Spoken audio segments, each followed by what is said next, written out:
Today's goal: the learner will master solving equations in one variable. What you'll learn about: solving rational equations, extraneous solutions, applications, and why applications involving rational functions as models often require that an equation involving fractions be solved. Extraneous solutions. When we multiply or divide an equation by an expression containing variables, the resulting equation may have solutions that are not solutions of the original. These are extraneous solutions. For this reason, we must check each solution for the resulting equation in the original equation. See, solve and check back in the original. Okay, so solve by clearing out the fractions. Okay, so I look at this. I have to multiply both sides by x. So I get x squared because x times x. Now watch, that'd be x.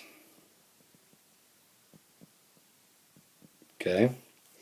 But what's x divided by x here? X divided by x, 1. So I have x squared plus 2 equals 3x. Get it equal to 0. So I get x squared minus 3x plus 2 equals 0. Factor it.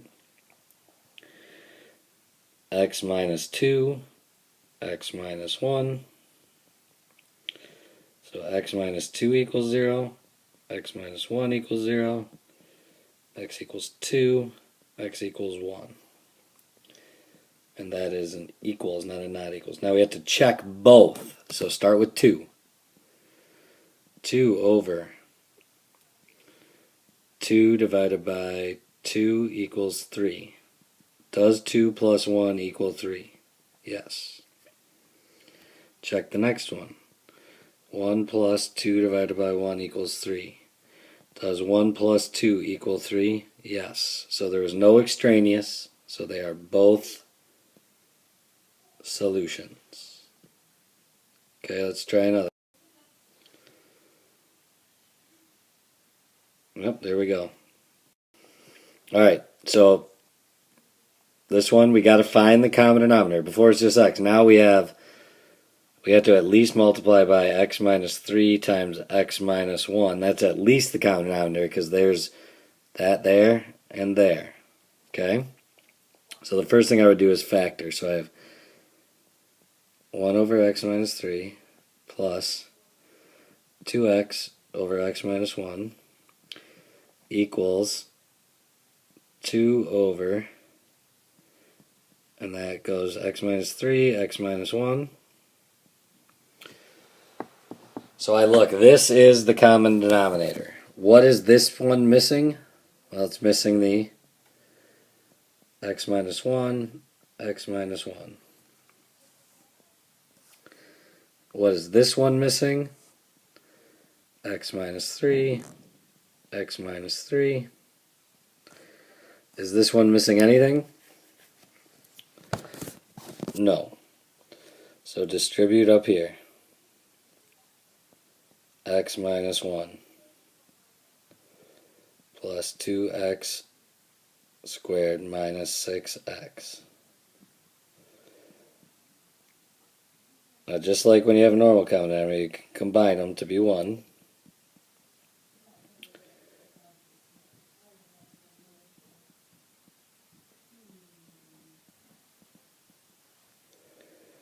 Okay, now watch. If I multiplied both sides by the denominator, they cancel out, and when they're the same, you can basically just get rid of them. Once you get them the same, you can get rid of it. So now we got to combine like terms over here. So you have 2x squared minus 5x minus 1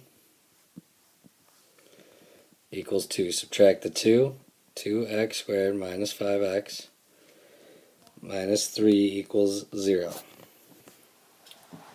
So factor that. What multiplies negative 6 and adds to 5?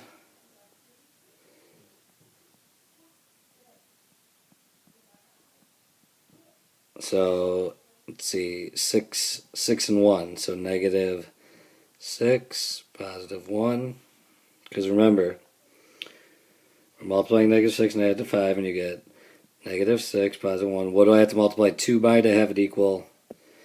What do I have to multiply the 2 by to have it equal negative 6? Negative 3. What do I have to multiply 1 by to have it equal 1? 1.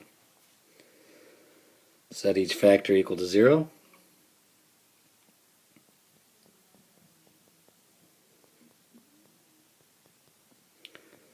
So you get x equals 3 there, and x equals negative 1/2. Okay? So check them. Plug them back in and check them. I bet you one of them is extraneous. And the one that's extraneous, maybe both even, but let's see. I would say the 3 for sure, but let's see. Let's check our answers. Yep, x equals negative 1/2 is the only solution. X equals 3 is undefined because right here, 1 over 3 minus 3 is 0. Can you have 1 over 0? No. Okay? Find the dimensions of a rectangle with a minimum perimeter if its area is 300 square meters. Find this least perimeter. Okay, find the least perimeter. So here's the thing. We know the area is length times width. So couldn't we say, and don't we know then 300 length times width? So couldn't we say that the width is equal to 300 divided by L? And the perimeter, so the perimeter equals twice the length plus twice the width. But we know that the width is, we should say perimeter of x because we don't know x, or L in this case actually.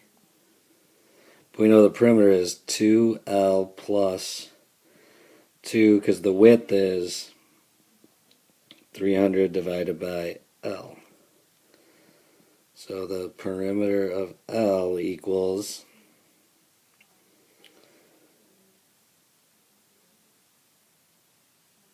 2L plus 600 divided by L. Now, I go to graph this because we need to find the minimum, because that's what it said, the minimum perimeter. So, when I first graphed it, I can't see anything, so I changed my window, and I'm only looking for positive, so I did like 0 to 50 and 0 to 100, things like that, until I could find the graph showing up, okay? So when you find the minimum, it says this. 17.32, comma 69.28. Alright, so what that tells you is the length is 17.32, approximately 17.32 meters. And the y value are the perimeter, so the least perimeter is approximately 69.28 meters. Now, if you wanted to find the width would be approximately 300 divided by 17.32. Not 30, 300.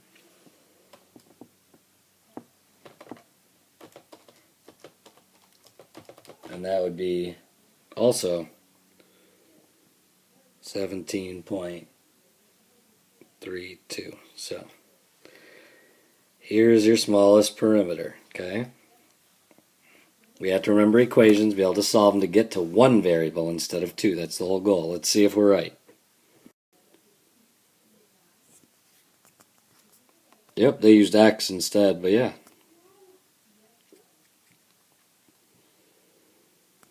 So there we go, guys. If you have questions on that, ask them tomorrow or when you see me. I will see you there.